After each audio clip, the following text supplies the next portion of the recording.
ನಮಸ್ಕಾರ ಸ್ನೇಹಿತರೆ, ನಮ್ಮ ಚಾನಲ್ಗೆ ನಿಮಗೆಲ್ಲ ಸ್ವಾಗತ. ನಿಮ್ಮ ಪ್ರೀತಿಯ ಆಶೀರ್ವಾದದಿಂದ ನಾನು ಇಷ್ಟೊಂದು ವಿಡಿಯೋ ಮಾಡಲು ಸಾಧ್ಯವಾಗಿದೆ. ನಿಮ್ಮ ಪ್ರೋತ್ಸಾಹಕ್ಕೆ ನಾನು ಅನಂತ ಕಾಲದವರೆಗೆ ಚಿರಋಣಿ. ಹೆಣ್ಣು ಮಕ್ಕಳು ನಾಗರ ಪಂಚಮಿ ಹಬ್ಬಕ್ಕೆ ತವರು ಮನೆಗೆ ಹೋಗಿ ಯಾಕೆ ಹಾಲು ಎರೆಯಬೇಕು ತಿಳಿದುಕೊಳ್ಳಬೇಕು ಎಂದರೆ ಈ ವಿಡಿಯೋ ನೋಡಿ. ಸ್ನೇಹಿತರೆ, ನಮ್ಮ ಚಾನಲ್ಗೆ ಸಪೋರ್ಟ್ ಮಾಡಿ, ಸಬ್ಸ್ಕ್ರೈಬ್ ಮಾಡಿ. ಶಾಸ್ತ್ರ ಹೀಗೆ ಹೇಳುತ್ತದೆ: ಹೆಣ್ಣು ಮಕ್ಕಳು ಲಕ್ಷ್ಮಿಯ ಸ್ವರೂಪ. ಹೆಣ್ಣು ಮಕ್ಕಳು ತವರು ಮನೆಗೆ ಬಂದರೆ ಲಕ್ಷ್ಮಿ ಕಳೆ ಬರುತ್ತದೆ. ನಾಗಪ್ಪನಿಗೆ ಹಾಲು ಎರೆಯುವುದು ಮನಸ್ಸಿಗೆ ಬಂದಂತೆ ಮಾಡುವುದಲ್ಲ. ಹೆಣ್ಣು ಮಕ್ಕಳು ಶಾಸ್ತ್ರದ ಪ್ರಕಾರ ಹಾಲು ಹಾಕಬೇಕು. ಹೆಣ್ಣು ಮಕ್ಕಳು ಮತ್ತು ಗಂಡು ಮಕ್ಕಳು ಇಬ್ಬರು ಹಾಲು ಎರೆಯಬಹುದು. ಹೆಣ್ಣು ಮಕ್ಕಳು ಮನೆಯಲ್ಲಿ ಹಾಲು ಎರೆಯಬೇಕು. ಹೆಣ್ಣು ಮಕ್ಕಳು ಮತ್ತು ಗಂಡು ಮಕ್ಕಳು ಇಬ್ಬರು ಹಾಲು ಎರೆಯಬೇಕು ಎಂದು ಶಾಸ್ತ್ರ ಹೇಳುತ್ತದೆ.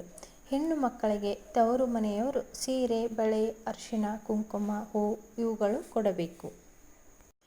ಈ ಕತೆ ಮುಖಾಂತರ ತಿಳಿದುಕೊಳ್ಳಿ. ತವರು ಮನೆಗೆ ಬಂದು ಯಾಕೆ ಹೆಣ್ಣು ಮಕ್ಕಳು ಹಾಲು ಎರೆಯಬೇಕು ಅಂತ. ಒಂದು ಊರಿನಲ್ಲಿ ಒಂದು ಕುಟುಂಬ ಇರುತ್ತದೆ.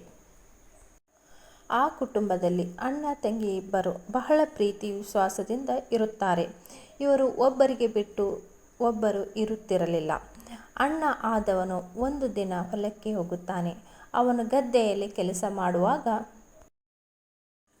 ಕಾಲಿಗೆ ನಾಗಪ್ಪ ಕಚ್ಚುತ್ತಾನೆ. ನಾಗಪ್ಪ ಕಚ್ಚಿದ ಮೇಲೆ ವಿಷ ಏರಲು ಶುರುವಾಗುತ್ತದೆ. ಈ ವಿಚಾರ ತಂಗಿಗೆ ತಿಳಿಯುತ್ತದೆ. ತಂಗಿ ನಾಗಪ್ಪನಿಗೆ ಸಂಕಲ್ಪ ಮಾಡುತ್ತಾಳೆ: ನನ್ನ ಅಣ್ಣನಿಗೆ ಹೇಗೆ ಕಚ್ಚಿದೆಯೋ ಹಾಗೆ ಬಂದು ವಿಷವನ್ನು ತೆಗೆದುಕೊಂಡು ಹೋಗು. ನನ್ನ ತವರು ಮನೆಗೆ ಸಲುವಾಗಿ ನಾನು ನಿನಗೆ ಪ್ರತಿ ವರ್ಷ ಹಾಲು ಎರೆಯುತ್ತೇನೆ ಎಂದು ನಾಗಪ್ಪನಿಗೆ ಪ್ರಾರ್ಥನೆ ಮಾಡುತ್ತಾಳೆ. ಆವಾಗ ನಾಗಪ್ಪ ಇವಳ ಪ್ರಾರ್ಥನೆ ಕೇಳಿ ಎಲ್ಲಿ ಕಚ್ಚಿರುತ್ತಾನೋ ಅಲ್ಲೇ ಬಂದು ವಿಷವನ್ನು ಮತ್ತೆ ತೆಗೆದುಕೊಂಡು ಹೋಗುತ್ತಾನೆ. ಇವಳ ಅಣ್ಣನ ಮೈಯೆಲ್ಲ ವಿಷವೇರಿದ್ದು ಕಡಿಮೆಯಾಗಿ ಬಿಡುತ್ತದೆ. ಅವನು ಹುಷಾರಾಗಿ ಎದ್ದು ಬಿಡುತ್ತಾನೆ. ಇವನ ತಂಗಿ ಮಾತು ಕೊಟ್ಟಂತೆ ನಾಗಪ್ಪನಿಗೆ ಪ್ರತಿ ವರ್ಷವೂ ತವರು ಮನೆಯಲ್ಲಿ ಹಾಲು ಎರೆಯುತ್ತಾಳೆ. ಇದೇ ಸಂಪ್ರದಾಯ ಇಂದಿಗೂ ಮುಂದುವರೆದಿದೆ. ತವರು ಮನೆಗೆ ಬಂದು ಅಣ್ಣನ ಆಯಸ್ಸು ಹೆಚ್ಚಾಗಲಿ ಎಂದು ನಾಗಪ್ಪನಿಗೆ ಎಲ್ಲರೂ ಹಾಲು ಎರೆಯುತ್ತಾರೆ. ಇದೇ ಸಂಪ್ರದಾಯ ಇಂದಿಗೂ ಮುಂದುವರೆದು ಬಂದಿದೆ. ಸ್ನೇಹಿತರೆ, ಈ ವಿಡಿಯೋ ನಿಮಗೆ ಇಷ್ಟವಾಗಿದ್ದರೆ ಒಂದು ಲೈಕ್ ಕೊಡಿ. ಸ್ನೇಹಿತರೆ, ನನ್ನ ಚಾನಲ್ಗೆ ಸಬ್ಸ್ಕ್ರೈಬ್ ಮಾಡಿ, ಸಪೋರ್ಟ್ ಮಾಡಿ. ನಾನು ನಿಮ್ಮ ಗೆಳತಿ, ನೀವು ನನ್ನ ಗೆಳತಿಯರು. ನೀವು ನನ್ನನ್ನು ಪ್ರೋತ್ಸಾಹಿಸಿ ಆಶೀರ್ವಾದ ಮಾಡುತ್ತೀರೆಂದು ನಂಬಿದ್ದೇನೆ. ಎಲ್ಲರಿಗೂ ಧನ್ಯವಾದಗಳು.